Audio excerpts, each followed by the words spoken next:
Kamu yang agak keras ya ngomong sih. Mic-nya soalnya jauh ya. Iya. Nanti ya. Kok suara aku ada kencang.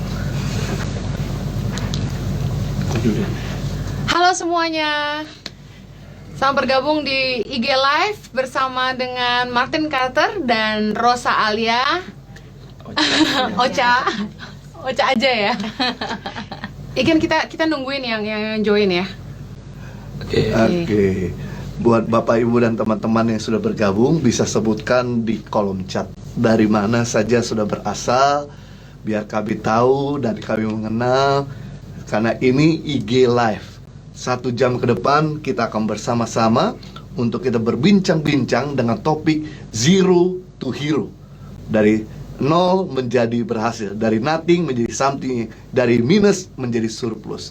Ini topik yang begitu sangat menarik pada malam hari ini kita bahas. Itu sebabnya saya mau kita mengetahui dari mana soal berasal, bisa bersama-sama bersorak dari mana soal berasal. Yes, luar biasa. Terima kasih Jogja hadir, Magelang hadir, thank you, amazing. Yes, kemudian di sini juga ada Cikarang hadir, Kudus, Jawa Tengah hadir, Cipayung hadir, Jawa Barat, Jambi, Sumatera, Papua, Jayapura. Wah, 2 jam ke depan. Keren. Jakarta hadir, Balikpapan hadir, thank you. Wow. Dari mana lagi? Jakarta, yes. Sidoarjo, Jawa Timur, amazing. Jakarta lagi, thank you. Cicaras, Cengkareng, amazing. Jakarta Timur, yes. Kami di Jakarta Utara, Palembang, Cirebon, Batam, amazing. Manado, wow. Bandung, luar biasa. Terima kasih sudah bergabung bersama dengan IG Live Henny Kristianus. Oke, halo semuanya, apa kabar? Berdoa kalian semua sehat-sehat, selalu disertai Tuhan, banyak rezekinya. Apa saja yang kalian kerjakan Tuhan buat berhasil. Amin. Bahagia bersama keluarga di rumah, awet-awet sama pacar, yang jomblo segera punya pacar ya. Bilang amin dong. Oke, malam ini kita kedatangan tamu spesial ya. Spesial juga buat kami. Temen lama banget di Australia dulu. Kami pertama kali ketemu Martin Carter itu di Melbourne ya. Seorang penyanyi waktu itu ya, juga main film juga gitu. Sekarang terus tiba-tiba udah di Indonesia. Udah berapa lama di Indonesia, memulai karirnya, ngapain aja, latar belakang Martin ini siapa. Kita sebentar akan dengar Kak Martin cerita sama kita ya, dari mana dia berasal dan latar belakangnya seperti apa. Say hello dulu sama Kak Martin, everyone. Hai. Dan ini istrinya yang paling cantik dan pasti kalian juga udah kenal ya, Ocha, yang dikenal dengan Alia Rosa. Alia Rosa, tapi kita panggilnya Ocha ya. Selamat datang di studio Ichi, Ocha. Soalnya artis ya, jadi kita harus pakai kata studio. Oke. Halo, selamat malam semuanya. Seneng banget kita bisa diundang di sini. Studionya keren banget ya. Udah gitu tempatnya juga nyaman. Jadi ntar kita nggak pulang-pulang nih. Kayak gini. Cuma di sudut doang. Nah, ini mungkin ada fans-fans yang Aca ikut gabung, bisa say hello dong. Halo semuanya. Yang mungkin kangen ketemu sama kita, Ci. Ocha lovers. Ocha lovers. Soalnya udah lama banget kan ya saya nggak muncul, Ci. Muncul di permukaan. Nah, ini ya sekarang lagi pengen nyapa semuanya, selamat malam. Ketemu lagi dan mudah-mudahan malam hari ini ngobrol-ngobrol kita, sharing-sharing kita bisa bermanfaat ya, bisa ngasih inspirasi dan juga informasi yang cukup, yang keren, yang oke deh buat teman-teman semuanya. Oke, kita langsung mulai aja karena waktunya cuma 1 jam. Kita pengen tanya langsung sama Kak Martin. Coba Kak Martin cerita dulu dong sama kita. Kok Kak Martin? Kalau ini kebanyakan bawa acara youth nih guys. Jadi Martin aja nggak apa-apa. Martin ya. Yes. Oke, Martin. Terakhir kita ketemu di Aussie, terus sempat balik Indo, kita ketemu Tahun berapa itu ya? Sekali. Aduh, udah lama 2009. banget ya, 2009 ya. 2009 ya, wow. Nah, ngapain aja Tin abis itu? 12 years ago. Iya. Wow, I know. Update kita juga ya, karena Martin nggak cerita ke kita juga abis itu dia ngapain. Ya gimana Tin? Jadi long story sih. Kisah hidup saya ini sebenarnya bisa dibuat jadi sinetron ya, panjang banget sebenarnya. Tapi ini coba mau dirangkum dalam waktu 1 jam. Semoga kisah ini nanti bisa membuat teman-teman yang menonton bisa menjadi apa ya? Anda bisa termotivasi juga. Mungkin ada beberapa dari Anda juga yang pernah mengalami hal yang sama yang saya pernah alamin dulu. Dan dari terpuruk, dari yang parah pokoknya deh. Ntar saya mau cerita dan saya bisa bangkit dan bisa sampai seperti ini. Itu semua karena anugerah Tuhan. Jadi saya yakin kalau saya bisa, Anda pun pasti bisa. Jadi awal mulanya sih saya ke Melbourne itu dari tahun 2004 ya, kalau nggak salah 2004 ke Melbourne. Nah di Melbourne saya nggak sekolah, saya kerja dan kebetulan saya married waktu itu, sudah punya anak juga 2. They so cute ya, I have 2 daughters. Sekarang umur berapa ya? 15 dan 12 gitu. Sekarang ikut maminya. Nah, waktu itu Bro Jojo dan Sis Henny datang ke Melbourne pelayanan ya waktu itu ya. Pelayanan ya.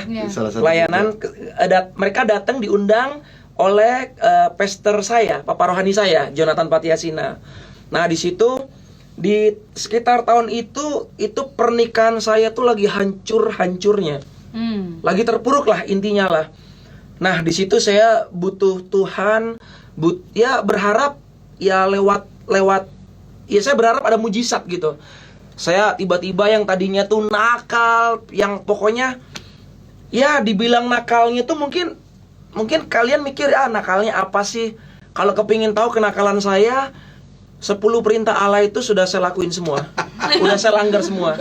Langgar semua. Jadi kalau kalian bilang, paling apa sih, paling minum, mabuk ya kan, free sex, whatever, drugs ya kan. Ya intinya aku sudah melanggar 10 perintah Allah gitu. Nah, itu sih parah ya. Nah, tapi ada satu titik di mana waktu itu aku ngerasa kayak hampa gitu loh. Kok hidupku tuh hampa gitu ya. Kadang-kadang nangis gitu. Kayaknya kosong gitu. Nah, akhirnya memutuskan untuk coba pelayanan lah, dekat sama Tuhan gitu ya. Jadi kebetulan Tuhan kasih gift untuk saya bisa nyanyi, ngarang lagu. Dan akhirnya waktu itu jadi seorang worship leader di komunitas, di gereja. Sempat ngarang beberapa lagu rohani juga. Ada di online ya teman-teman. Ya. Anda bisa download ya. Ini bukan promo. Ya? Ada di Spotify ya, Berharga di Matamu. Saya udah ngeluarin album. Itu kisah kehidupan saya dulu gitu. Nah, singkat cerita, datanglah mereka berdua ya kan. Dan waktu itu saya tuh lagi kayak rindu-rindunya tuh, kepingin melayani. Waktu itu ngajak keluar ya, makan, jalan-jalan. Pokoknya setiap ada hamba Tuhan yang datang, saya anterin, saya pick up dari airport, anterin pulang. Iya memang I like to serve gitu loh. Kayak rindu banget, kangen banget gitu. Tapi ya at the end of the day, pernikahan saya nggak bisa diselamatkan gitu. Dan pada akhirnya I got divorced, cerai. Nah di situ tuh di tahun 2011 I decided to go back to Indonesia. Jadi 2011 saya balik ke Jakarta, coba untuk berkarya lah intinya. Saya mencoba untuk berkarya lewat ya ngeluarin single waktu itu, ngeluarin single judulnya Aku Mencintaimu. Sempat gagal juga. Terus ikut main di dunia perfilman juga, sempat syuting FTV, iklan, lumayan lah. Nah, kebetulan di dunia entertainment kenal lah sama dia. Jadi udah lama nih sebenarnya kenal. Cuma nanti biar dia yang cerita lah how we met gitu kan, until she fall in love with me. Kebalik ya kayaknya. Kebalik ya. Kalau udah nikah emang gitu kok cowok. Iya. Tuhan tahu. Jadi singkat cerita 2011 saya coba kerja keras, main film iya, acting iya, nyanyi iya, ngeluarin single iya, album iya, punya manajemen artis pun iya. tapi nggak bawa saya kemana-mana gitu loh. Nah, sampai akhirnya rumah di Melbourne harus dijual, sampai semua bisnis perusahaan saya di Melbourne tutup. Sampai di tahun 2014 itu saya tuh terpuruk banget, punya hutang itu ratusan juta. Itu. Nah, punya hutang, nggak bisa bayar, dan sempat waktu itu saya tuh punya mobil Avanza waktu itu, teman-teman. Saya inget banget, cicilan cuma 4.300.000 per bulan, 3 bulan nggak bisa bayar. Sempat dikejar-kejar apa tuh namanya? Debt collector, kejar-kejar ke apartemen ya kan. Wah, itu gila. Itu momen yang saya tuh sampai sekarang tuh nggak bisa lupain gitu loh. Sampai pernah suatu ketika untuk mau makan aja susah, sampai harus ngambil uang receh dari mobil.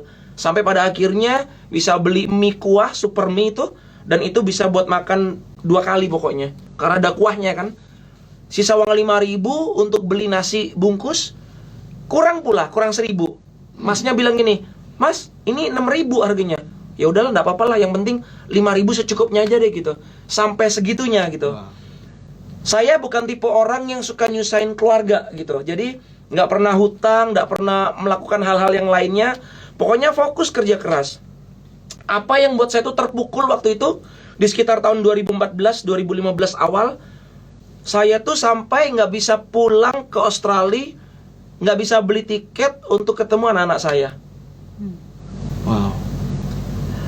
It was really sad, you know, when every time I called my daughters, the first question they ask, "Dad, when are you coming back home?" Jadi kadang-kadang, Sorry guys, aduh di kantor tiba-tiba mati lampu ngebegrat 2 kali nih. ini suasananya lagi hot nih soalnya nih. Mereka soalnya mungkin pada nyalain AC kali di kantor. Oke. Oke. Baik, minta maaf atas gangguan dari jaringan kita. Tadi ada pemadaman lampu. Tapi ini suatu cerita yang luar biasa, menarik sekali, di mana Pak Martin ini tinggal di Melbourne, punya usaha. Kalau di luar negeri punya usaha itu dianggap sebagai orang yang sudah sukses. Karena rata-rata orang Indonesia kalau tinggal di Australia itu rata-rata sebagai pekerja.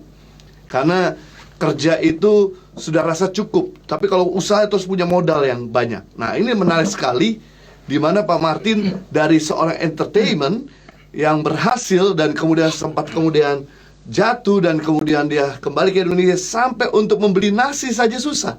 Nah, kita akan dengar lagi kelanjutan ceritanya dan kemudian nanti disusul juga bagaimana tuh bisa bangkitnya dari zero itu. Silakan. Nah, terus abis aku doa sama Tuhan ya kan, bergumul. Aku inget banget waktu itu ketemu sama, aku manggilnya Bang Jo ya, Jonathan Patiasina, Papa Rohani. Aku nanya gini, "Bang Jo, aku kok parah banget nih hidupku sekarang ya, dropnya gitu loh. Sampai kadang-kadang merasa maybe apa ya, I don't belong here gitu loh. Mungkin aku nggak layak berada di sini. Mungkin ya seharusnya gue mati gitu kali ya." Pernah terpikir seperti itu. Maksudnya utang banyak ya kan, nggak bisa ketemu anak-anak. It was really really sad gitu. Nah, tapi ada sebuah apa ya, kalimat dari beliau itu ngomong begini. Itu aku ingat banget sampai sekarang. Dia bilang gini, "Kamu seharusnya bersyukur, Tin." Kenapa? Karena kalau kamu baru menjalankan sesuatu, tiba-tiba kamu langsung sukses, kamu tuh bisa lupa sama Tuhan nanti. Ya. Jadi kamu tuh sekarang tuh lagi proses pembentukan. Kamu tuh lagi dibentuk sama Tuhan. Kamu tuh lagi dikuatin pondasinya. Kamu bisa nggak ngelewatin itu? Stay, be patient. Itu aku ingat banget. Cuma kita kan nggak tahu ya. Kita manusia ya, kita nggak tahu sampai kapan Tuhan aku harus menderita gitu loh. Nah, singkat cerita, di tahun 2015 ketemu sama saudara, nawarin sebuah bisnis. Bisnis ini bergerak di bidang network marketing atau MLM. Sebenarnya ini dengan latar belakangku seorang entertainer, disuruh jalankan bisnis, jualan dan lain sebagainya. itu agak sedikit berbeda ya. Jadi agak mikir, aduh, di saat momen seperti ini lagi nggak punya duit, lagi bokek, disuruh keluarin duit lagi, kan? Ya siapa yang mau gitu loh, kan konyol ya, nggak mungkin lah. Nah, aku inget banget kata-kata dari saudara ini, adiknya mama, dia bilang gini, Tin, semua orang sukses di dunia itu harus ngambil yang namanya risiko. Tidak ada orang yang sukses di dunia ini itu yang tidak pernah tidak ambil resiko. Oke, aman? Aman ya. Boleh diulang lagi tadi ceritanya Pak? Oke, siap. Ulang dari awal lagi ternyata. Tapi menarik gitu dari di mana dia susah makan sampai akhirnya dan bergerak di bidang entertainment dan kemudian ini lagi banting setir. Coba. Iya, jadi anehnya gini loh. Aku tuh kan doa sama Tuhan, Tuhan tunjukin jalan, kasih petunjukmu Tuhan ya kan. Tapi kalau ini ada orang nawarin bisnis dan aku harus keluar duit lagi gitu loh. Nah terus aku tuh inget dia tuh bilang begini, Tin, nggak ada sesuatu yang terjadi di dunia ini itu secara kebetulan. Tuhan tuh sudah atur semuanya. And then I was thinking, apa orang ini ya yang dikirim sama Tuhan gitu loh. Jadi untungnya sih puji Tuhan, aku ngambil waktu itu, ngambilnya secara positif ya, nggak negatif ya. Dan terpaksa nih, karena waktu itu buntu, mata gelap, aku utang-utang lagi, cari pinjaman. Terpaksa, hutang. Yang nggak pernah hutang sama keluarga, terpaksa harus hutang. Gitu. I know, berhutang itu jelek, tapi begini, yang saya pelajarin, hutang itu ada dua, hutang baik dan hutang buruk. Kalau hutang buruk itu kita beli buat konsumtif, bener ya? Tapi kalau hutang baik, kita berhutang, tapi itu yang menghasilkan lagi ke kita. Dan kita bisa kembalikan untuk membayar itu. Modal usaha. Iya, buat modal usaha lah intinya, ya kan? Nah di situ saya berhutang tapi untuk berbisnis, bukan untuk konsumtif itu. Nah, singkat cerita, setelah berani utang puluhan juta, ikut bisnisnya itu yang ditawarin tahun 2015. Berapa bulan di awal, saya mengalami stagnan. Saya merasa, this is not for me gitu. This is not for me. Cuma bedanya gini, saya ini tipe orang, kalau nggak berhasil, saya tuh nggak stop. Itu saya.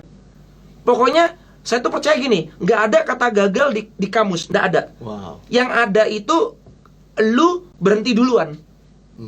Contoh, kita jalan kaki ke Bandung, bisa nggak? Bisa dong. But we don't know how long, right? Nah pertanyaannya, kenapa kebanyak orang yang nggak nyampe ke Bandung? Karena mereka stop duluan di tengah jalan. The question is, coba, lu jalan aja terus. Jangan berhenti-berhenti. Nyampe nggak ke Bandung? Nyampe. Wah, never give up ya? Yes, jadi what I did few years ago, terus berjuang, kerja, presentasi, belajar, banting setir pokoknya. Dan kunci yang kedua adalah never give up. Yang kedua adalah fokus. Fokus, aku tinggalin entertainment dan fokus di sesuatu yang aku lihat ini lebih besar dan ini apa ya? Aku lihat di bisnis network marketing itu percepatannya, waktu. Aku tuh beli waktu. Gitu. Beli waktu. Di entertainment, aku bisa beli mobil sport. Mungkin it will take puluhan tahun kali ya. Tapi di dunia network marketing 1-2 tahun bisa beli. Wow. Itu percepatan. Jadi saya belajar banyak dan saya tekunin, tidur cuma berapa jam setiap hari. Dan akhirnya di tahun pertama hutang saya lunas. Bisa beli mobil impian, nggak masuk di akal. Dan my life has changed a lot. Wow. Dari segi karakter, karena di bisnis network marketing tersebut itu ada sekolahnya. Kita tuh diajarin. Yang tadinya aku nggak suka baca buku, gimana caranya harus suka baca buku gitu. Kita belajar dari kehidupan orang lain, dari orang-orang yang udah sukses. Gitu. Jadi kenapa kok orang banyak nggak suka tentang network marketing atau MLM? Karena they don't want to learn. Mereka nggak mau belajar. Mereka cuma mau uang-uangnya aja. Jadi yang aku lihat adalah lakuin apa aja itu bisa sukses kok. Karena sukses itu bisa dipelajarin. Ya. Sukses itu bisa dipelajarin. Contoh, saya baru lahir nih. Kan nggak mungkin tiba-tiba suara saya bagus kayak Bryan Adams gini. Kan nggak mungkin. Saya belajar latihan vokal, Ya. right? Kan sekolah dulu ya. Iya, benar. Nah, sama. Ini mungkin handphonenya yang ini kali masih. Oke. Oke guys, teman-teman tadi saya refresh lagi buat yang mungkin dengernya putus-putus ya. Jadi Martin sempat ngalami problem dalam rumah tangga ya, pisah sama istrinya dan pulang ke Indonesia ya. Anaknya masih di Australia, ikut dengan istri. Martin yang pertama, kemudian Martin pulang ke Indonesia, coba bisnis, tapi hancur, gagal, dan bahkan terpuruk ya, sampai mau makan aja susah. Cuma punya uang 5.000 buat beli nasi bungkus aja nggak cukup. Dan ditambah lagi hutangnya banyak.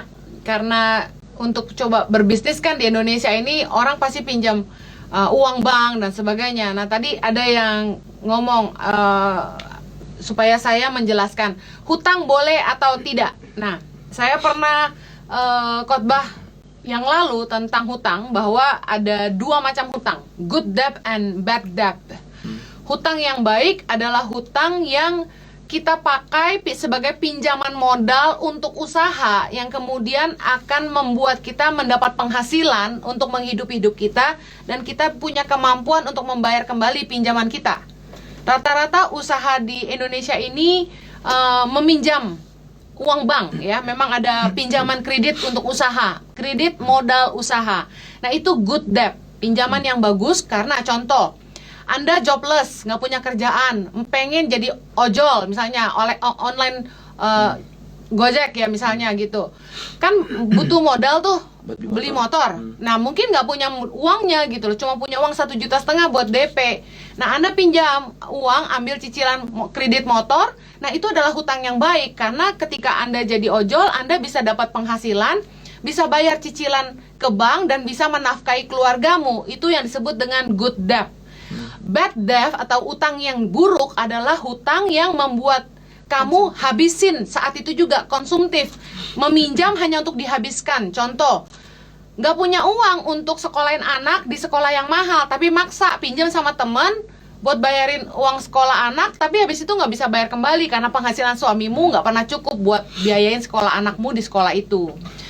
Contoh lagi, gesek kartu kredit cuma demi jalan-jalan ke bank, ke Jepang. Terus beli tas mahal ya kan misalnya.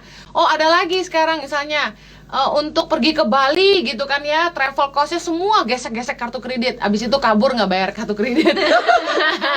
Nah Parah sih itu. ya, nah itu hutang yang buruk. Nah Pak Martin itu pinjam uang bukan buat foya-foya, buat modal usaha. Nah ceritanya di saat Pak Martin terpuruk, tiba-tiba ada tawaran dari keluarga untuk coba bisnis tertentu ini. Kita nggak mau sebut nama usahanya karena tadi ada yang nanya, bisnisnya apa Pak Martin? Kita nggak mau promo usaha itu ya. Nah kemudian kebetulan usaha ini adalah network marketing, yaitu MLM, yang kemudian Pak Martin berhasil di situ. Nah saya kasih tahu ya, jangan langsung keburu nafsu. Usahanya apa? Nanti dulu, dengar dulu. Bagaimana Pak Martin belajar. Ternyata di dunia network marketing itu Pak Martin juga diedukasi. Gimana caranya marketing dengan baik, how to talk to people, promote staff dan sebagainya. Nah kemudian ketekunan menentukan. Pak Martin tadi bilang dia nggak pernah menyerah gitu. Tidur berapa jam, kerja lagi dengan tekun. Dan dalam waktu setahun ya, Tin, setahun hutang-hutangnya lunas. Dan kemudian Pak Martin bisa beli mobil impian. Dan akhirnya hari ini Pak Martin tuh nanti akan cerita bagaimana akhirnya Pak Martin memutuskan memulai usahanya sendiri yang juga di network marketing. Nah sebelum kita ke sana, dia kok lalu ketemu Ocha gitu ya. Kita pengen tahu nih ya, kok bisa ketemu Ocha? Beda berapa tahun, Tin? Boleh tahu nggak? Umur?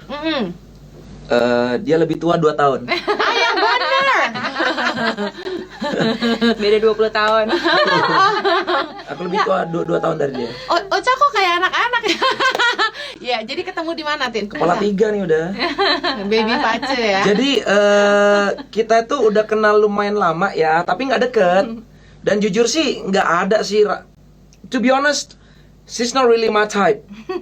I'm not his type either. Sama lah, tapi nah, lucunya waktu itu di tahun 2015 itu ya. Nah, dia ini sempat diundang sama salah satu timku gitu untuk diprospek lah, intinya lah, dipresentasi. Nah, di situ dia juga ngeliat, ini kamu deh yang cerita deh.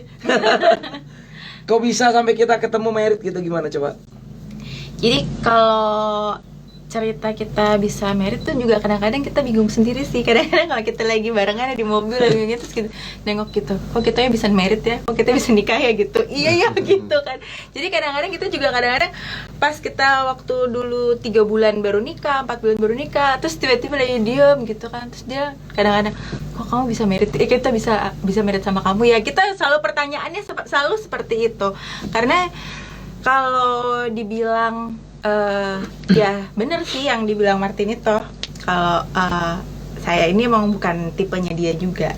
Dan jujur Martin juga kalau melihat dari penampilannya dia, gayanya dia, kalau teman-teman saya tahu lah ya, dia tuh bukan lu banget sih Cak gitu. Jadi tuh semua pada ngomong kayak gitu loh. Karena kan teman-teman saya kan udah kenal lebih lama kan gitu loh. Jadi tahu lah, oh Cak tuh kalau sekali ngelihat cowok tuh yang kayak gimana sih gitu kan ya.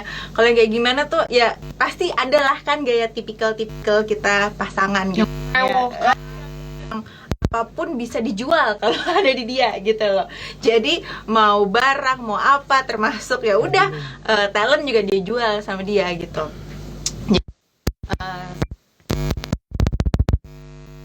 Tiba-tiba nggak babi-bu ini orang datang ngeluarin laptopnya terus udah presentasi.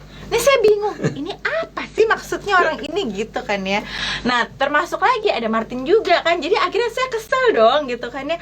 Ini gue kok dijebak sih datang ke sini gitu kan ya. Ini kok dijebak datang ke sini, ditambah kabur gitu aja kita.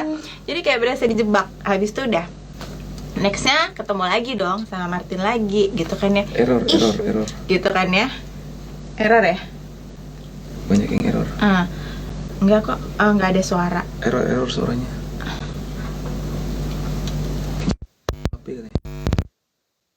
Marketing kayak gitu-gitu dong ya, karena saya memang nggak apa ya, kan ngelihat dari luarnya ya, nggak pernah terjun di sana lihat jadi terus banyak cerita-cerita, misalkan dulu mamah pernah ikutan kayak gitu Error juga lagi. Gini, Suara. kalau dari iPad-nya langsung bisa nggak?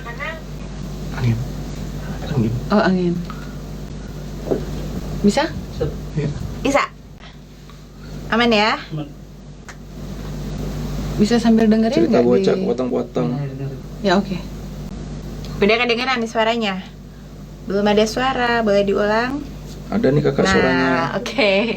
Maaf ya teman-teman. maaf Aduh, kok ini Iya. ya. Pak Martin mohon dicek. nggak ada suara. Iya. Udah ya. Oke. Sampai mana nih tadi? Ulang lagi dari awal ya teman-teman ya, dari awal ya. Tuh sudah oke sekarang. Dari alergi MLM terus kita kan langsung pergi tuh. Ya. Ya kan, nggak mau ketemu lagi. Kabur. Kok tiba-tiba mau ketemu lagi? Iya, mau ketemu lagi itu Ngangenin kan- soalnya. Jadi kamu tuh mau diprospek buat MLM ya ceritanya Iya, ya? iya. Nah, terus Saya saya prospek jadi pacar. Belum ya? belum. Jadi kalau waktu itu tuh dia habis itu kan kita ketemu itu habis itu dia tuh masih sering ngubungin, masih sering kontak. Cuma saya tahu ini orang ngubungin pasti ada maunya, pasti mau prospekin lagi juga gitu loh. Jadi ya udah habis dari situ, jadi karena saya tahu dia, aduh nih orang MLM nih gitu dongnya, nggak tertarik juga gitu. Nah dari situ kan karena dari pekerjaannya dia saya juga kurang tertarik gitu doangnya. Terus memang tampilan dia kan kalau dari luar kan agak-agak petantang petenteng gitu loh. Segitu ya pendapatnya. Petantang-petenteng boy. Bad boy. Bad boy gitu.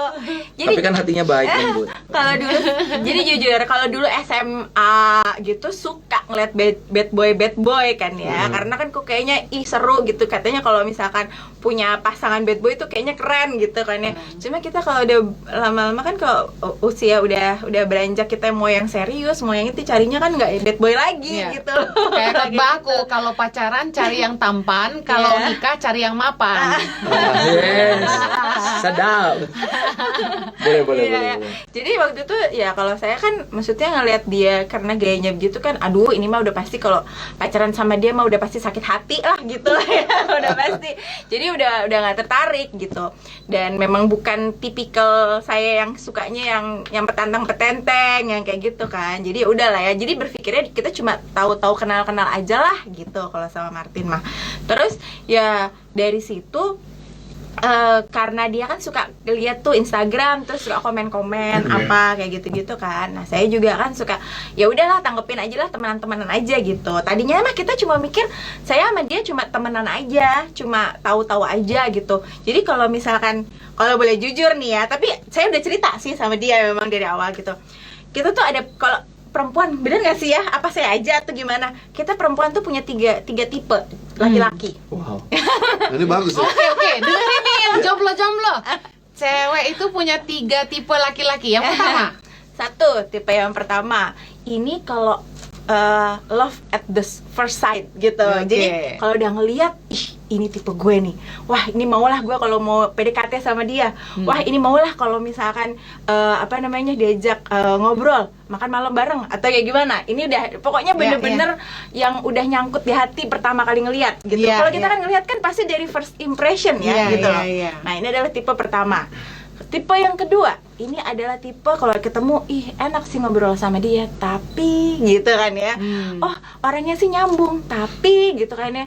Nah yang tapi ini pasti gini, wah ini enak nih untuk temen jadi sahabat aja, nggak lebih lah gitu loh. Jadi hanya sebatas itu aja. Kalau temenan mau dia suka kayak mau apa, sahabatan doang. Ini nggak akan bisa lah, emang bukan gitu lah ya. Cuma enak untuk jadi sahabat gitu. Udah. Nah yang ketiga, ini kalau ada ketemu, enggak deh gitu kan ya, kenal pun juga udah langsung ilfil iya drop gitu kan ya. langsung. Jadi ini yang ketiga adalah ketemu cukup tahu aja, diajak pergi lain kali ya gitu. Ini kan ya. Kayak gitu. Terus kalau misalkan kenal gitu, Cak yang gini, oh iya teman-teman yuk cabut yuk gitu. Gitu. Menghindar. Jadi ini adalah tipe yang ketiga gitu lah, cukup kenal, cukup tahu tapi deket no way gitu kan ya. Nah ini, kalau boleh jujur, Martin ini adalah laki-laki yang tipe ketiga yang selama saya kenal gitu loh. Jadi untuk mau tahu, untuk deket aja tuh saya nggak tertarik gitu loh. Entah kenapa ya, karena saya ngelihat kalau dia kelihatan ya, kalau kita baru ketemu kan, kalau ngomong kan dia kan agak-agak apa ya kalau ngomong ya Dominan. ceplas-ceplos itu ceplas-ceplosnya dia sih. Kadang-kadang tuh kalau ngomong, ih ini orang nyebelin banget sih kalau diajak ngobrol gitu. Kalau pertama kali ketemu ya gitu, karena saya memang tipikal orang itu yang nggak terlalu yang nggak, kalau ngomong tuh misalnya ya yang halus, yang bahasanya tuh ditata, yang kayak gitu-gitu gitu loh. Jadi kalau yang kayak gini-gini, nggak banget sih ini orang gitu, yang kayak gitu. Nah itu saya terus ya udahlah. Cuma kan karena kita sering di dunia entertainment kan emang orangnya itu aja. Terus beberapa kali sering ketemu. Jadi ya udah kayak gitu. Nah habis dari situ dia, karena kita sering komen-komen, terus kan saya nggak enak ya kalau saya cuekin ya di komen gitu. Jadi ya udahlah ditanggepin lah basa-basi gitu. Nah tapi sampai suatu saat saya itu pernah ada gini. Jujur kalau saya kan memang nikah kan agak telat ya. Jadi dari semuanya. Jadi karena dulu tuh saya tuh kalau boleh dibilang sih nggak milih-milih juga gitu dong ya, tapi memang orangnya tuh mut-mutan gitu. Kalau deket sama orang mut-mutan. Ini apa, kalau ada orang sifatnya nggak cocok sedikit udah masa nggak usah kenal lagi lah gitu loh, kayak gitu-gitu. Nah cuma kan lama-lama kan kita dewasa, kita belajar, kita banyak baca buku, banyak ini, lama-lama kita belajar. Terus jangan sampai kita tuh don't judge a book from the cover gitu dong ya. Nah itu sih saya pelajarin itu. Akhirnya saya cobalah Cak bisa lebih wise, lebih gimana gitu dong ya. Dan kita kan juga nggak sempurna ya, kita juga banyak kekurangannya juga. Akhirnya saya mencoba untuk mungkin itu saya ketemu lagi dengan dia di saat dan di waktu yang tepat gitu. Kan memang ada ya lagi kesepian ceritanya. The right man at the right time. Yes, that's right. Iya, karena kadang-kadang ini kita waktunya tepat tapi orangnya nggak tepat, kan seringnya begitu kan ya. Nah, orangnya tepat tapi datang di waktu yang nggak tepat gitu loh. Nah, kemudian saya ketemu sama Martin nih di saatnya waktu yang tepat, dan ya udah orangnya tepat nih. Kita ketemu di saat saya udah mulai mencoba, udahlah kaum aja lah, temenan sama siapapun. Dan waktu itu saya jujur mulai dekat sama dia itu saya nggak berpikir untuk mau cari pasangan. Saya udah kayak yang udahlah Tuhan, saya lagi jatuh cinta banget sama yang namanya Tuhan gitu loh. Wih. Pacar saya waktu itu Tuhan gitu loh. Jadi waktu itu lagi Deket-deketnya, ini banget, ya. lagi deket-deketnya, lagi falling in love banget. Iya. Jadi mau temenan sama siapapun saya nggak terlalu mikirin. Oh, kalau sifatnya begini, sifatnya saya udah nggak terlalu mikirin lagi gitu loh. Saya yang penting ya udahlah, saya lagi pengen damai, saya ketemu siapapun ya udah, mau dia sifatnya mau kayak gimana saya nggak terlalu ambil pusing lah ya. Iya. Udah pas ketemu sama dia, kita ngobrol-ngobrol, loh kok ternyata orangnya beda ya dari luarnya. Ternyata dalamnya ini ya gayanya Rembo tapi hatinya Rinte. Sadar. Badan Goliat tapi hati Tweety. Hatinya Daud. Iya. Jadi pas waktu itu ketemu sama dia begitu, ngobrol, oh ternyata nih orang ada sifatnya yang nice ya gitu. Pas kita udah gitu mulailah ya timbul simpatik gitu kan ya. Ya udah ngobrol ternyata nyambung juga ya gitu. Terus ya udah, karena jadinya kita cocok, terus dia juga pas lagi timingnya dia udah mau bener gitu.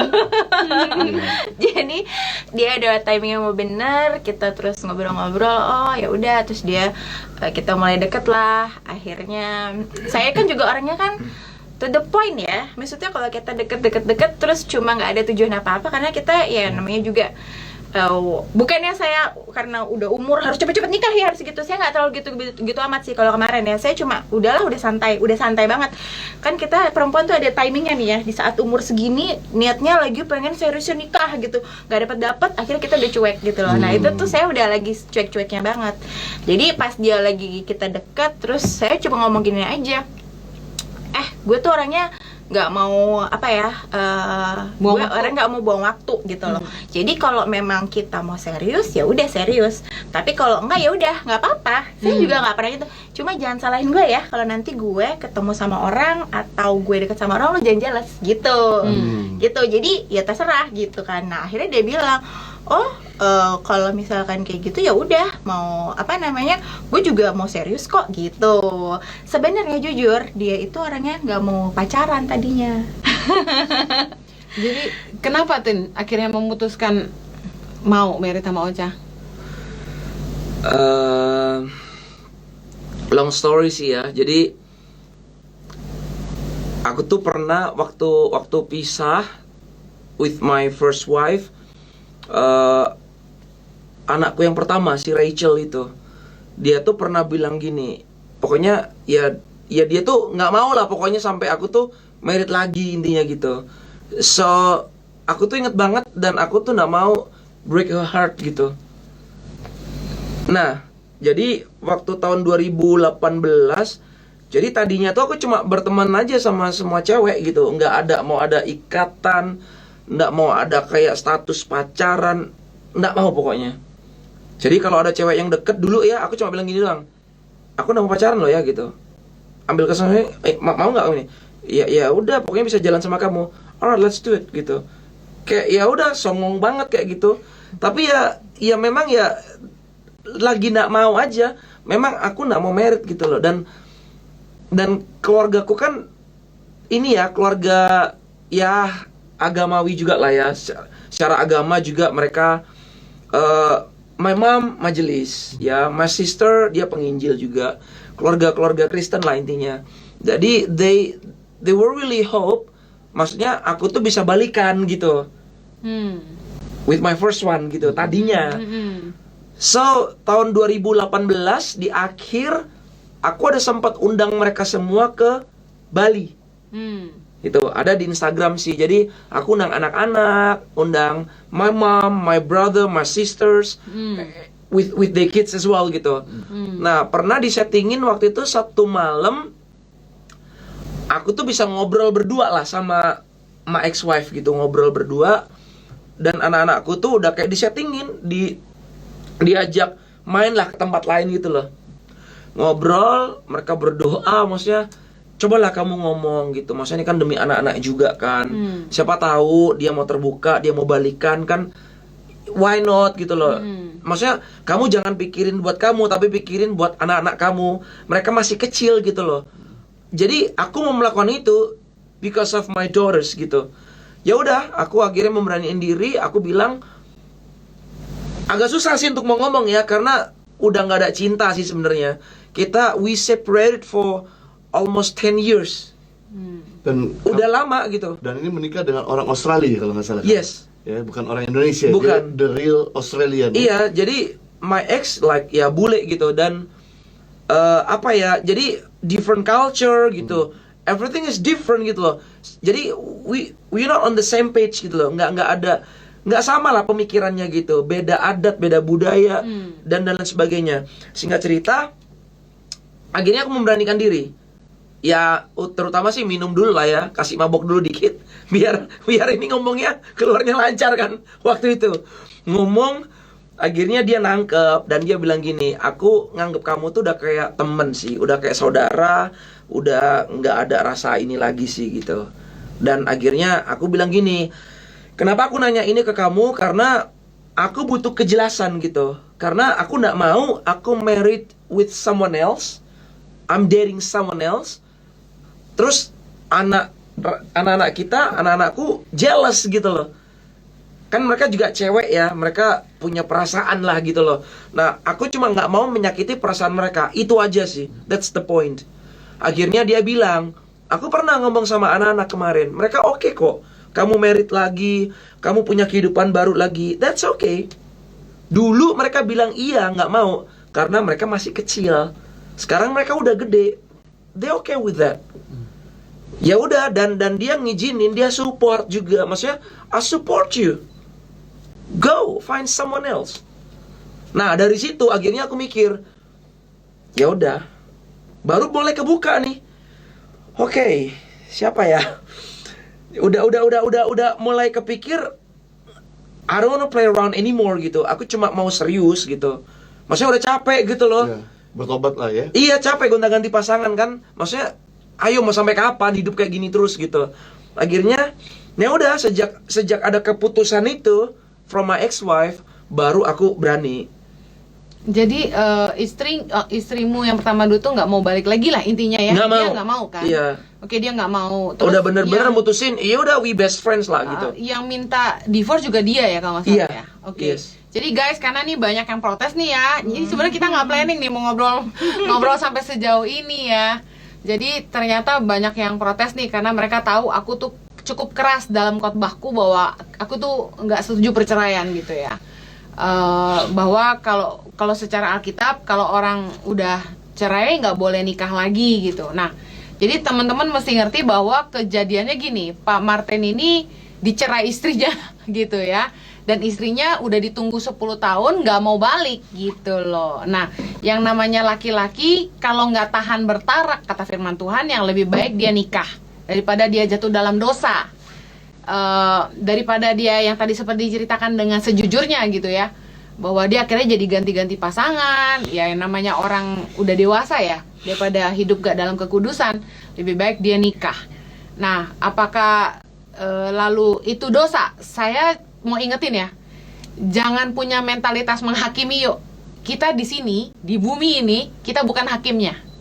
Nanti tanggung jawab kita tuh masing-masing sama Bapa di sorga gitu. Jadi kita tuh malam ini tuh pengen teman-teman belajar bagaimana Tuhan tuh bisa memulihkan keadaan Martin tuh yang kalian gak ada di sepatu dia gitu loh. Ketika dia betul-betul terpuruk, ditinggal istri, kehilangan semua usahanya, dia benar-benar gak punya apa-apa, dan bagaimana Tuhan bisa mengubah hidup orang yang hancur cur katanya. Dia udah lawan tuh semua 10 perintah Allah gitu ya.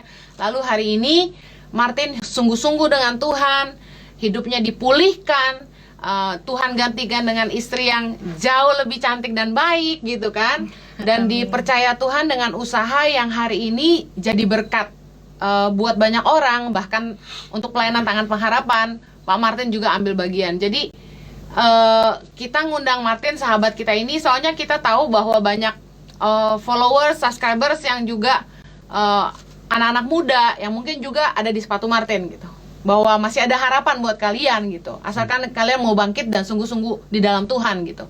Bahwa Tuhan tuh sanggup pulihkan hidup kita gitu loh. Apa yang nggak pernah kita pikirkan.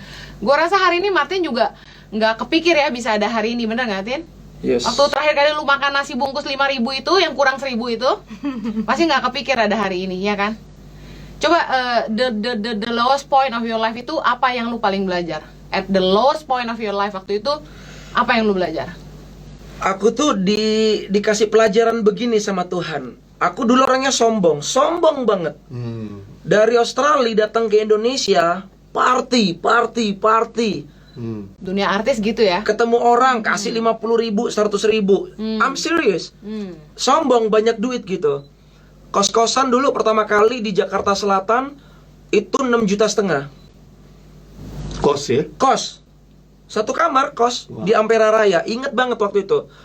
Habis itu my manager ya bilang gini, lu gila ya, maksudnya mahal banget bro, cari tempat yang lebih murah tuh 2 jutaan tuh banyak gitu. Kan sayang duitnya. Nah aku nggak ngerti karena di Australia, di Melbourne 6,5 juta itu kayak $600 kan. $600 itu kayak kita kerja gaji seminggu maksudnya. Iya. Itu menurutku sih murah, tapi kan nggak tahu ya. Nah singkat cerita, dari 6,5 juta turun ke 3,750. Ingat banget waktu itu. Nggak jauh dari situ tapi agak masuk ke gang. Makan di luar, foya-foya dan lain sebagainya. Hidup mewah lah, glamor lah. Biasa lah ya kan. Kumpulan artis-artis juga, ya you know lah, naik klub kayak gitu-gitu. Traktir orang dan lain sebagainya. Sampai mentok di kos di angka 2 juta. Pindah sampai ke masuk ke gang-gang gitu. Di 2 juta.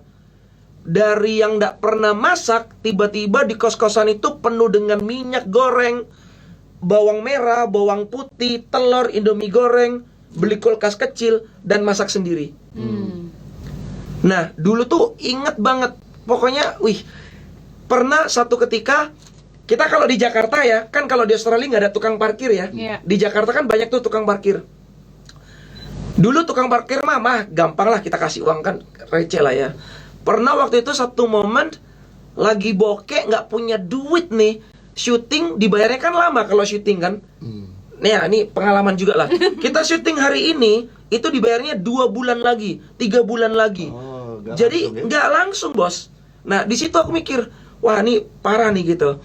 Nah singkat cerita, pernah waktu itu ke Alfamart atau ke Indomaret waktu itu, mau keluar nih. Kan bayar parkir nih mestinya 2.000 rupiah.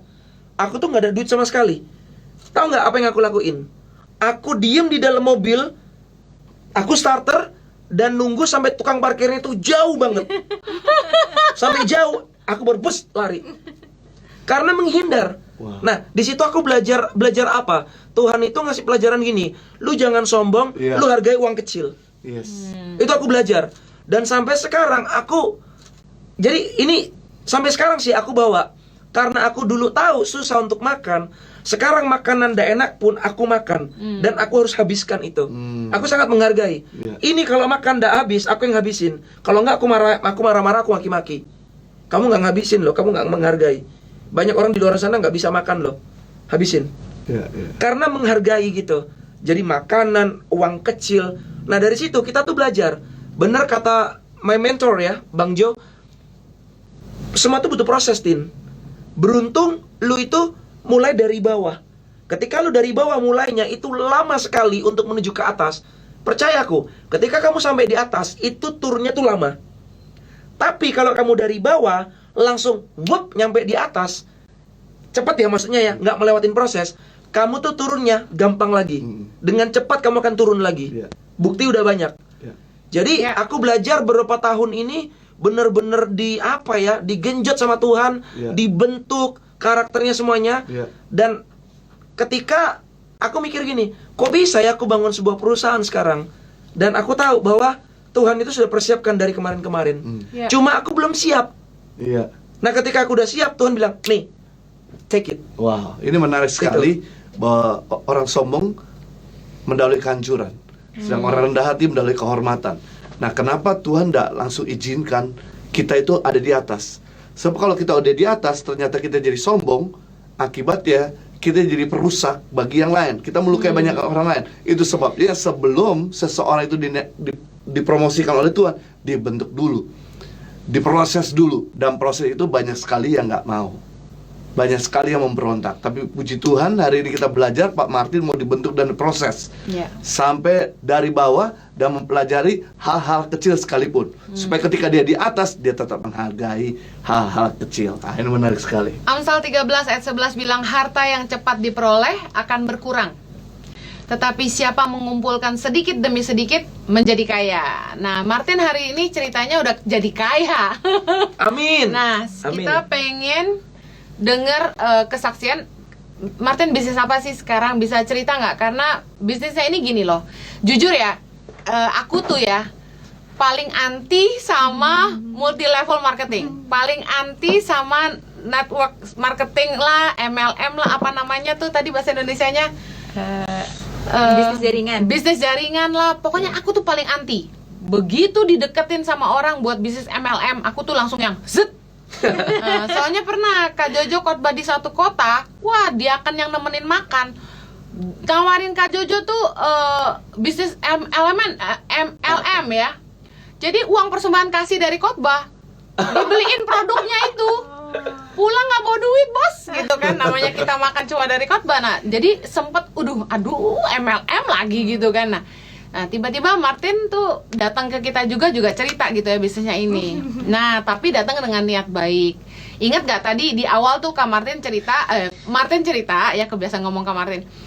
Martin tuh cerita di awal bahwa waktu dia susah itu dia sempat doa bahwa kalau satu hari Tuhan nolong dia, hidup dia dan dia berhasil dan bisa jadi orang kaya lah, seperti itu ya misalnya. Dia pengen bantu orang banyak gitu. Nah, ceritanya satu hari tuh Martin tuh kontak kita gitu, out of the blue, udah nggak pernah kontak lagi. Yang gue seneng nih orang gini, lagi susah kok nggak nyari gue ya. Gue juga sedih gitu denger lu sampai susah itu gitu. Tapi waktu dia kaya, dia cari kita karena satu kerinduan, dia pengen nabur di tangan pengharapan gitu. Aku sampai bingung gitu nih orang ya. Nah coba Tin, coba cerita sama teman-teman di sini yang juga pasti pengen tahu, karena bisnisnya Martin ini menarik. Kita sebenarnya punya pengeluaran bulanan. Saya, kalian semua pasti punya pengeluaran bulanan yang ternyata pengeluarannya itu bisa jadi pemasukan. Ini orang pinter banget. Coba cerita dong Tin tentang bisnis itu. Jadi sebelum kita dapat ide itu, awal mulanya setelah kita menikah ya. Sebelum kita merit nih. Jujur, aku brengsek banget dulu hidupku, parah deh pokoknya ya. Jadi nggak akan ada habisnya lah, parah pokoknya deh. Aku bilang ke dia, maksudnya aku cerita, aku brengsek dulu. Kamu terima aku apa adanya nggak gitu? Karena aku nggak mau ketika dia udah merit, terus dia tahu, kok lu brengsek ya gitu. Lah kan mending aku kasih tahu dulu. Jadi ketika nanti dia marah-marah, aku bilang, kan aku udah bilang aku brengsek dulu. Kok kamu merit sama aku? Ya udah, don't blame me gitu kan. Nah jadi I told her already gitu. Nah dan aku bilang gini sama dia, kita hidup bener yuk gitu. Coba kita belajar takut akan Tuhan. Aku mau kehidupan kita tuh diberkati dan dipakai sama Tuhan gitu. Amin. Nggak tahu tiba-tiba ada kayak kerinduan. Mungkin aku berpikir waktu itu, maybe this is the time gitu. This is the time. Ini sebelum COVID ya, Jadi keadaan masih normal, kita udah memutuskan untuk mau hidup benar. Karena aku suka satu ayat, ini favorit nih. Aku tuh suka gini. Carilah dahulu kerajaan Allah dan kebenarannya, maka semuanya itu akan ditambahkannya kepadamu. Amin. Jadi selama ini yang aku cari dulu, aku tuh cari bonus-bonusnya dulu gitu loh. Aku tuh cari hal yang kecil-kecilnya dulu. Intinya tuh aku nggak cari gitu loh. Karena mamaku tuh sering bilang gini, Tin, sayang ya kamu tuh nggak hidup benar dalam Tuhan. Kalau kamu hidup benar dalam Tuhan, kamu tuh pasti udah jauh diberkati daripada yang sekarang ini. Itu kata-kata mama tuh dulu tuh. Dan aku tuh masih belum nangkep. Aku udah oke kok ma, aku ke gereja kok gini. tapi masih mabok-mabokan, masih ya nyeleweng sana sini dan lain sebagainya ya kan, ngelakuin hal-hal yang gak berkenan lah di hadapan Tuhan. Nah, abis itu aku bilang, yuk, yang kita hidup bener yuk, coba yuk hidup bener yuk gitu. Kita coba. Memang nggak gampang ya teman-teman ya. Ini di sini kita nggak ngomong agamawi di sini ya, nggak ngomong kita sok suci, bukan. I'm telling you, this is the real story gitu, the real story of us gitu. Wow. Nah, jadi kita ngomong, yuk kita coba hidup benar sebagainya sampai kita selesai menikah. Tahu nggak? Kita tuh belajar banyak hal begini. Ketika kita sudah memutuskan komit untuk hidup benar, aku nggak tahu, out of the blue, Tuhan itu kayak buka jalan, Wah. sedikit demi sedikit, sedikit demi sedikit. Hal-hal yang aku tuh nggak pernah pikirkan, Tuhan itu buka, Tuhan itu kasih, sampai dapat ide perusahaanku ini.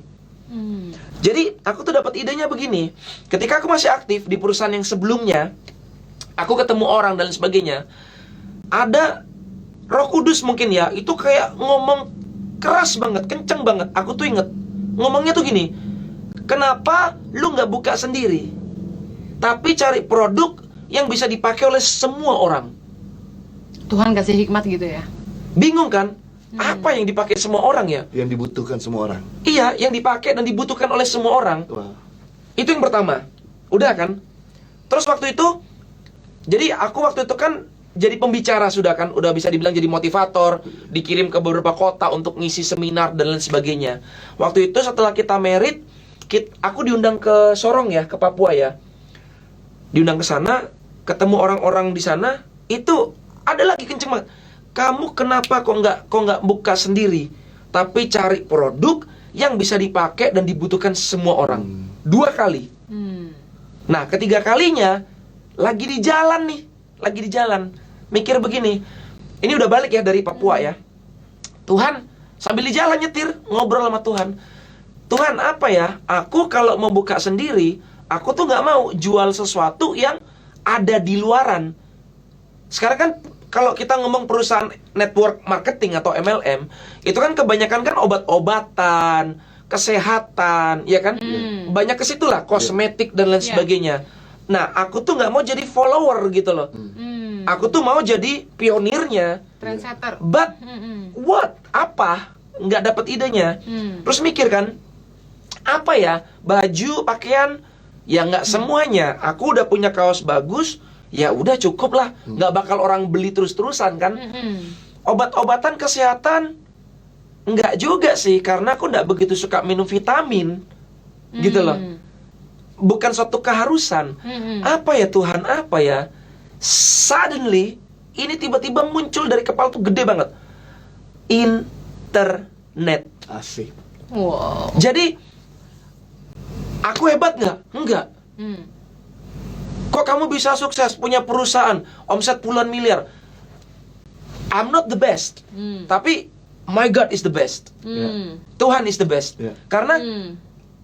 Karena apa yang kita putuskan di awal, itu yang kita mendapat hikmahnya, kita mendapat outputnya, kita mendapat hasilnya. Gara-gara keputusan kita di awal, kita mau hidup benar, Tuhan buka jalan, Tuhan kasih ide. Jadi, ini pun ceritanya panjang juga di awal. Ketika kita dapat ide, akhirnya sampai kita dapat munculin keluar modem tren ini. Di awal itu banyak loh yang doubt us gitu, yang meragukan kita tuh banyak. Termasuk beberapa anggota keluarga kita. Aku tuh di awal pertama kali tuh cari beberapa investor di awalnya. Karena kebutuhan dana, kekurangan dana untuk memulai bisnis ini. Tapi anehnya kita tuh butuh dana gede ya di awal ya. This is just amazing. Maksudnya aku tuh kalau disuruh cerita tentang Tuhan itu luar biasa, itu nggak ada habisnya. Kebaikan Tuhan tuh sangat luar biasa ketika kita benar-benar hidup benar ya, tulus ya. Jadi kita tuh butuh modal tuh gede. Kurang bisa dibilang modal awal itu kayak 1 juta US dollar. Wow. Dari mana coba? 1 juta. Lu ngapain cari investor? Investor lu tuh gua nih loh. Tuhan. Ngapain? Iya. Error lagi. Gitu. Error lagi. Sebentar.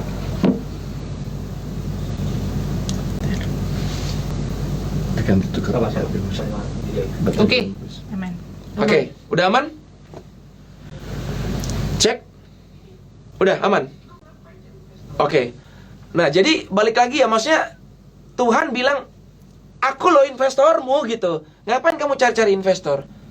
Sampai singkat cerita, puji Tuhan, kita udah nggak membutuhkan investor, kita dana ada, dan amazingnya aku tuh percaya satu hal begini. Apa yang Tuhan kasih ke kita, apa yang Tuhan sudah memulai, Tuhan yang akan menyelesaikan. Amen. Tuhan yang akan menyiapkan semuanya. Jadi Amen. walk by faith, right? Kita nggak perlu takut gitu. Iya. Ya. Jadi- Jadi Tuhan mencukupkan, benar-benar mencukupkan kita sih. Sampai saat Ada- ini. Pas itu kita deg-degan banget, itu pokoknya setiap mau ada sesuatu kita udah deg-degan gimana nih, kita gimana gitu kan ya. Terus kita pikir begini, mungkin gini kali ya, nanti dia diaturin begini kali ya. Kan kita ketemu tuh kan, setiap minggu kita pasti ketemu investor, dan kita bener-bener nggak ada yang namanya berhenti, nggak ada yang namanya istirahat, tetap kita usaha, tetap kita berjuang, walaupun udah yang di sini ditolak, tetap kita kan mungkin dibilangnya ya intinya kita berdua tuh bersatu sih, kita bersatu saling menguatkan, tiap hari kita bawa dalam doa, tapi bukan Wow. cuma doa aja, tapi kita usaha gitu loh. Yang kita lakukan adalah doa dan usaha gitu. Dan kita yakin sih intinya kita percaya ide ini bukan dari kita, tapi ide ini dari Tuhan. Kalau ide ini dari Tuhan, masa sih Tuhan itu nggak akan nggak nunjukin jalan. Jadi kita percaya deh itu, udahlah karena ini dari Tuhan, ya udah Tuhan mau ngajakin kayak gimana, hayu gitu, karena kita ikut aja.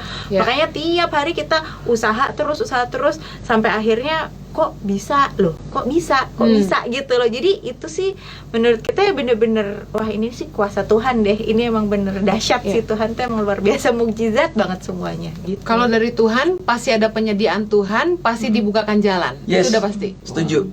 Wah, ini menarik sekali Bapak Ibu Saudara semua, bahwa bagaimana Tuhan bisa pulihkan Pak Martin dari nol sampai akhirnya jadi sekarang. Yang pertama, dia bertobat dari cara hidup yang lama. Tuhan menghargai itu. Dan yang kedua, dia selalu tanya Tuhan, berdoa, minta Minta sama hikmat. Tuhan, hikmat sama Tuhan. Dan betul, jelas Tuhan kasih, yaitu suaranya internet. Wah, ya kan? Iya, kita butuh.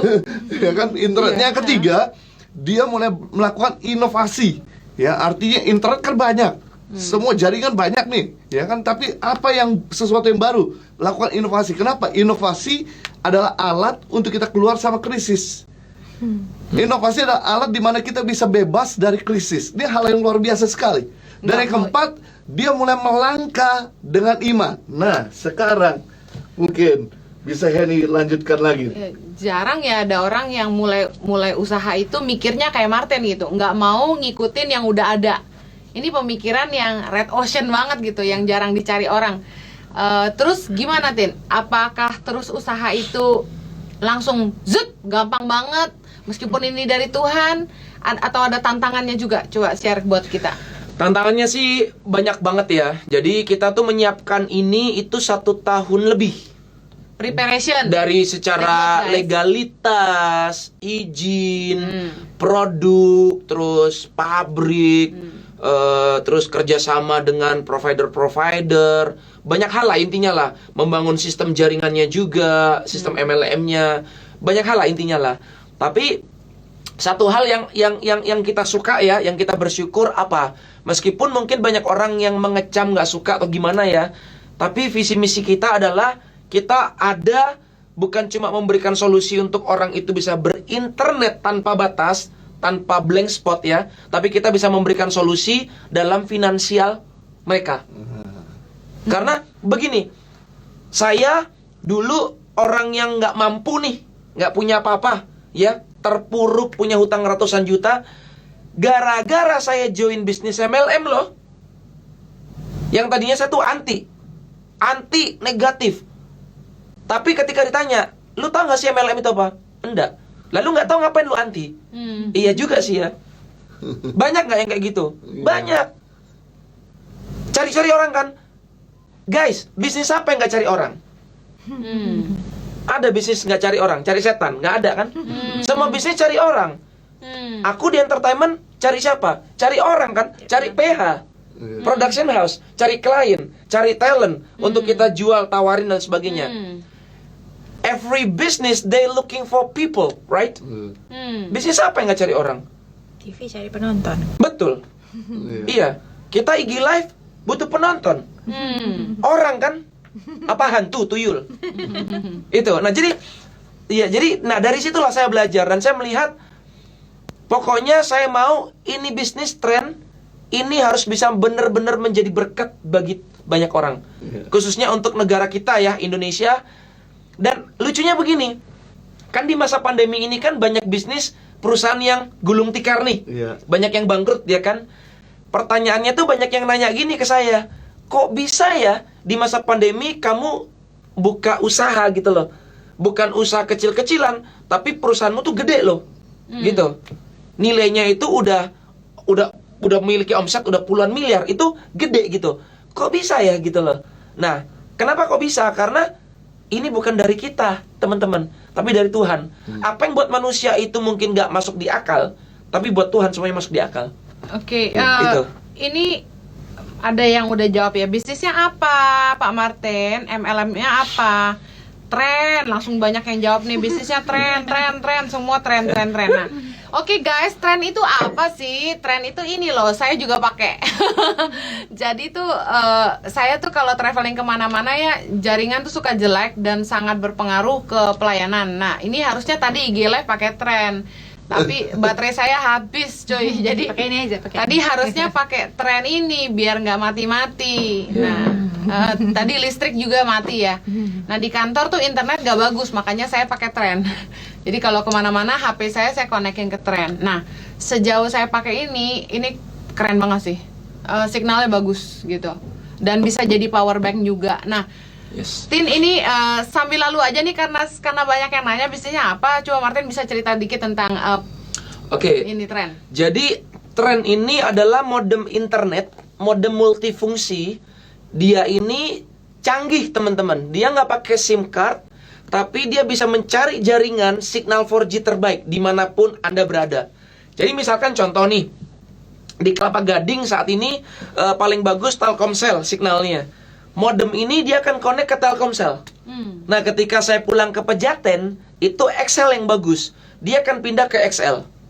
Seperti itu. Jadi selama ini kan kita memiliki HP itu kan single provider ya, cuma satu SIM card aja ya. Nah, tapi dengan adanya modem tren ini, kita nggak perlu pegang banyak HP, nggak perlu punya banyak SIM card, cukup satu HP aja kayak saya, tapi modemnya isinya itu multi operator. Nah, ini bukan cuma bisa dipakai di Indonesia saja, tapi bisa dipakai di luar negeri sampai ke 100 negara lebih. Ketika Anda mendarat sampai di luar negeri, nggak perlu beli SIM card, nggak perlu aktifkan roaming, tinggal nyalakan modem tren, dan langsung bisa connect ke internet yang terkuat di bandara, di tempat Anda mendarat. Langsung banyak yang nanya, belinya di mana? Nah, gini, dengan waktu yang terbatas, saya mau info, setelah IG Live ini selesai, saya akan pasang di IG story saya, tinggal di swipe up, itu ada form, ada link form bagi yang pengen join. Besok itu gantian, saya akan diundang oleh Pak Martin bicara di apa tuh, bro, bisa cerita sedikit? Jadi malam hari ini kita thank you sebelumnya nih guys, thank you Thank you for coming. Kita diundang untuk bisa memberikan kesaksian lah ya, untuk bisa menguatkan teman-teman yang lagi menonton malam hari ini. Because we don't know, right? Siapa tahu ada teman-teman juga yang mengalami apa yang kami pernah alami dulu ya. Kami bisa bangkit dari keterpurukan. Kami berharap juga kalian juga pasti bisa ya. Kalau kita bisa, kalian pun juga pasti bisa. Jadi malam hari ini kita juga tidak mau membahas ini secara lengkap ya teman-teman ya. Nggak enak ya, karena ini bukan acaranya kita. Mohon maaf. Jadi nanti gantian nih ya, hari Senin tanggal 3 Mei kami mengadakan acara yang namanya Special TOP, yaitu Trend Opportunity Presentation. Dan kami akan mengundang guest speaker yang sangat luar biasa, Kak Henny. Oke? Jadi buat teman-teman yang penasaran nih, kepingin tahu kok, karena tagline kita begini guys, ubah pengeluaran tetap Anda menjadi penghasilan. Nah, buat kalian yang di masa pandemi ini bingung, gimana sih dapetin penghasilan tambahan? Gimana sih bisa ngerubah pengeluaran tetap kita jadi penghasilan? Kalian harus datang. Nah, caranya gimana?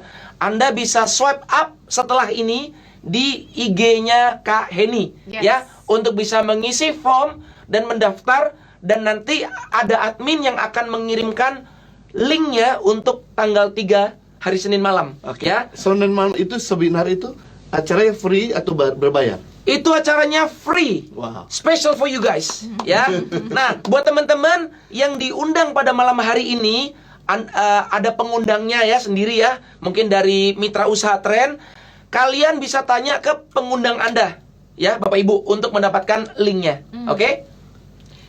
Jadi sebenarnya sih kita kan juga waktu itu ngomongin tentang network marketing sama apa namanya, kenapa kita juga tertarik, kenapa sih kita bikin perusahaan ini juga di network marketing kan. Jadi jujur dari kita banyak belajar. Dulu saya orangnya tuh anti banget sama network marketing, sama dari Kak Heni, MLM itu saya anti banget. Tapi kenapa akhirnya sekarang saya malah jadi jatuh cinta sama namanya network marketing?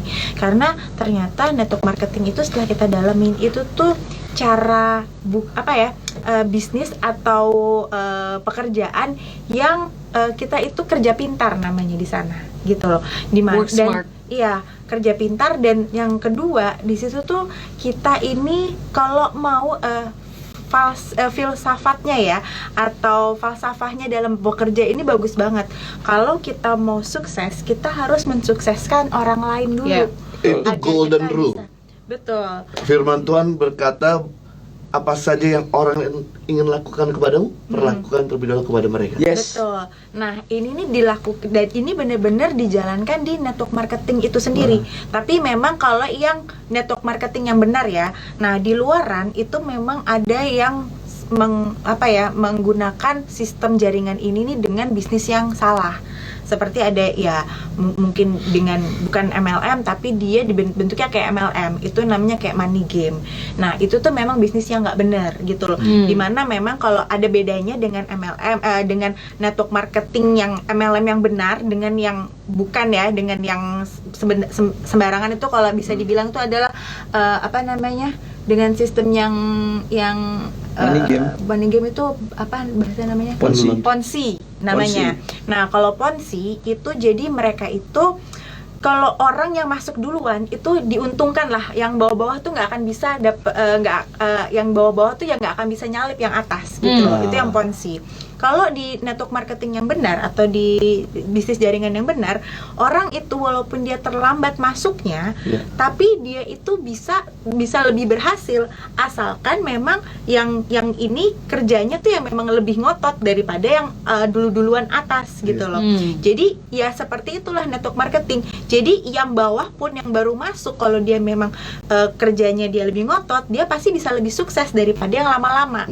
Itu satu kayak gitu.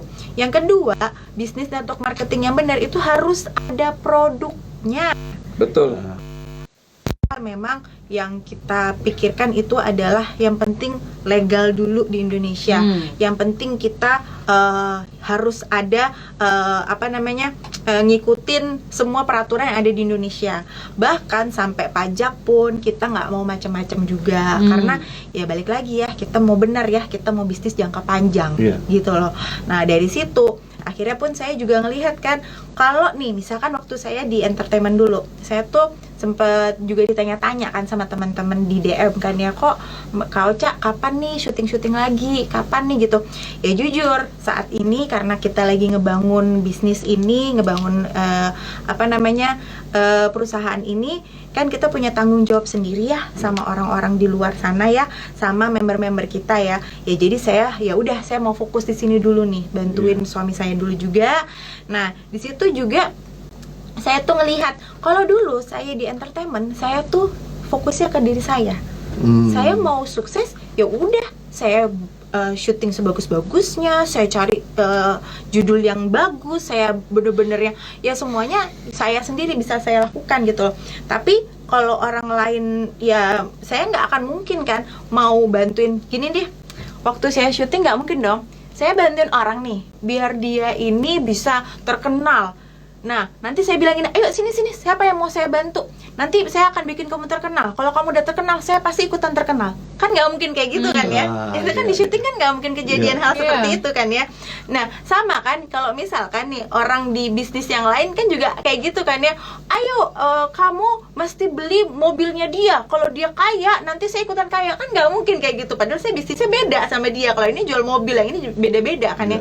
Nah, tapi kalau di network marketing ini nih bener-bener sangat bagus ya gitu loh. Karena gini, kalau kita punya tim ya, saya ini masuk duluan. Saya punya tim atau jaringan atau member-member di bawah saya. Nah, terus saya bantuin member saya. Saya bantuin tim saya yang ada di bawah saya. Nah, saya bikin dia berhasil, udah pasti saya ikutan akan berhasil juga.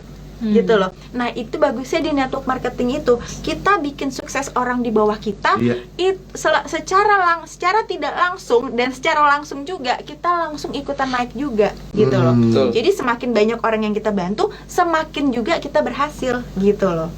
Wow, keren. Oke. Thank you banget Martin sama Ocha buat malam ini. Thank you udah berbagi kisah inspiratif ya. Masa-masa pandemi ini banyak yang stres, mau kerja apa, mau bisnis apa. Makanya ini salah satu yang hal yang baik juga buat dibagiin. Nah, teman-teman yang tertarik buat tahu lebih banyak tentang bisnis Pak Martin dan Ibu Ocha, setelah ini saya akan masukin di swipe up di Instagram story saya. Teman-teman bisa swipe up dan isi formnya untuk bergabung di acara hari Senin. Akan jumpa saya juga di situ. Kalian semua stay safe ya, tetap bahagia bersama dengan keluarga. Jangan menyerah, Tuhan beserta. Bye. God bless you. God bless you. God bless.